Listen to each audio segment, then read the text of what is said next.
আওয়ামী লীগের যে secretary general অর্থাৎ ওবায়দুল কাদের, তিনি বাংলাদেশের ইতিহাসে একজন রাজনৈতিক জোকার বা পলিটিক্যাল ক্লাউন। কারণ তিনি তার যে বিভিন্ন সময়ের যে ডায়ালগ কথাবার্তা, এটা কখনোই কোনো একজন রাজনৈতিক নেতা সুলভ কোনো বক্তব্য নয়, হতে পারে না। তিনি একজন টিকটকার হিসাবে তাকে সকলে অবহিত করেন।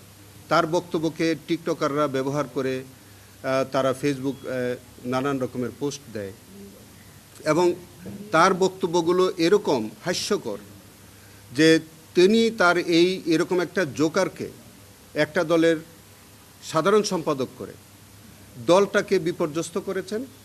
এবং শুধু দলকে বিপর্যস্ত না, তার এই দায়িত্ব জ্ঞানহীন বক্তব্য কর্মকাণ্ডের কারণে আজকে সারা বাংলাদেশে 1400 মানুষ শহীদ হয়েছে, 30,000 মানুষের বেশি পঙ্গুত্ব বরণ করেছে, অঙ্গহানি হয়েছে।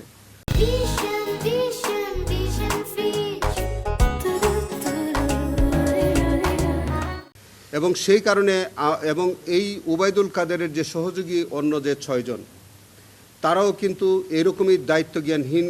তারা রাজনৈতিক নেতা অথবা তাদের রাজনৈতিক নেতৃত্বের ছদ্মাবরণে প্রকৃতপক্ষে তারা ছিল আসলে দুর্বৃত্তপরায়ণ, তারা ছিল দুর্নীতিবাজ, তারা ছিল দুষ্কৃতিকারী।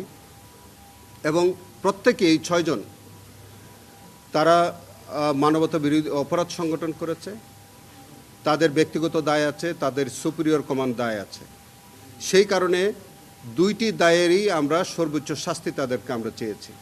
তারা সরাসরি অপরাধ করেছে, তারা দায় স্বীকার করেছে, তাদের স্বীকারোক্তি আছে, তাদের বক্তব্যের ভিডিও ফুটেজ আছে এবং প্রত্যক্ষদর্শী সাক্ষী আমাদের শহীদ উসমান হাদি বলেন, মাহিন সরকার বলেন এবং ভিকটিম শহীদদের পরিবারের পক্ষ থেকেও অনেক প্রত্যক্ষদর্শী সাক্ষী তাদের বিরুদ্ধে সরাসরি সাক্ষ্য দিয়েছে।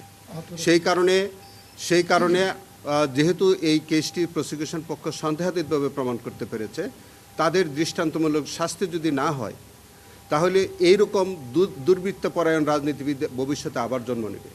আমরা চাই বাংলাদেশে তাদের মতো এরকম দুষ্কৃতিপরায়ণ রাজনীতিবিদ